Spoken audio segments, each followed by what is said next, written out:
Ilagay lang ang SIM card sa TV at makakapanood ka ng anumang channel. Ito ang tunay na sikreto na ayaw ipaalam sa iyo ng mga may-ari ng digital channels. Para sa napakasimpleng trick na ito, kakailanganin natin ng coaxial cable na may sukat na humigit kumulang 2.5 metro. Gamit ang kutsilyo o cutter, tatanggalin natin ang plastic sa isang dulo ng cable. Hindi ko akalain na sa paggamit lang ng ilang simpleng tools, maaari akong magkaroon ng isang high-tech na antena na nagbibigay ng napakalinaw na kalidad ng imahe. Kapag natanggal na ang plastic, ikakabit natin ang SIM card sa dulo ng cable na hinanda natin. Upang gawin ito, gagamit tayo ng soldering iron na karaniwang mayroon sa bahay. Kung wala kang soldering iron, maaari mo itong balutan ng tansong kawad na gumagana rin ng maayos. Magmumukha itong ganito, isang simpleng antena na kayang i-unlock ang lahat ng channels. Ang pinakamaganda rito, makakatipid ka ng malaking halaga mula sa mga bayad na TV channels.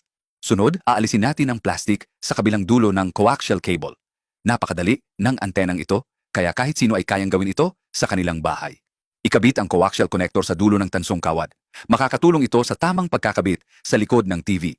Sundin ng eksakto ang bawat hakbang para makuha ang tamang digital signal. Nakakamangha dahil bukod sa libre at napakadaling gawin, magdadala ito ng Ultra HD na kalidad ng imahe sa iyong bahay nang walang kahit anong gastos. Ngayon, halos tapos na ang ating antena. I-connecta lang ito at i-tune sa iyong TV. Napakasimple. Ilagay ang bahagi ng coaxial connector sa TV input. At ito na ang pinakamahalagang bahagi ng trick na ito, kaya siguraduhin sundin ito ng tama upang gumana ito ng maayos. Ang antenang ito ay dapat mong ipwesto sa tamang lokasyon sa iyong bahay. Upang mahanap ang tamang signal, sundin ng eksakto ang hakbang-hakbang na proseso at makakakuha ka ng Ultra HD na kalidad ng imahe at libreng channels. Pumunta sa TV settings, hanapin ang Wireless Connected Network at maghintay ng ilang segundo hanggang lumabas ang isa pang option. Pagkatapos nito, piliin ang channels at pagkatapos ay channel tuning.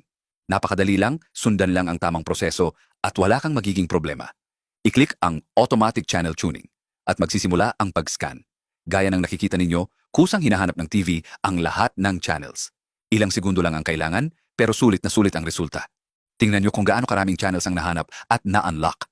Hindi ko kailanman naisip na sa isang simpleng SIM card lang ay maa-access ko ang napakaraming TV channels na dati ay ginagastusan ko ng malaki. Simula nang matutunan ko ito, hindi na ako kailanman gumastos para sa TV. Napakaraming digital channels ang biglang nadedetect at nagiging accessible, mula sa mga dating bayad na channels hanggang sa libreng access. Nakakagulat talaga. Ang lola ko na 80 taong gulang na mahilig manood ng TV pero walang budget para sa mahal na cable subscription ay sobrang natuwa sa trick na ito. Lubos siyang nagpasalamat matapos kong gawin ito sa bahay niya. Kapag nasunod mo na ang buong proseso, magiging accessible ang lahat ng channels at makikita mo ang malinaw at high definition na imahe sa iyong TV nang walang bayad.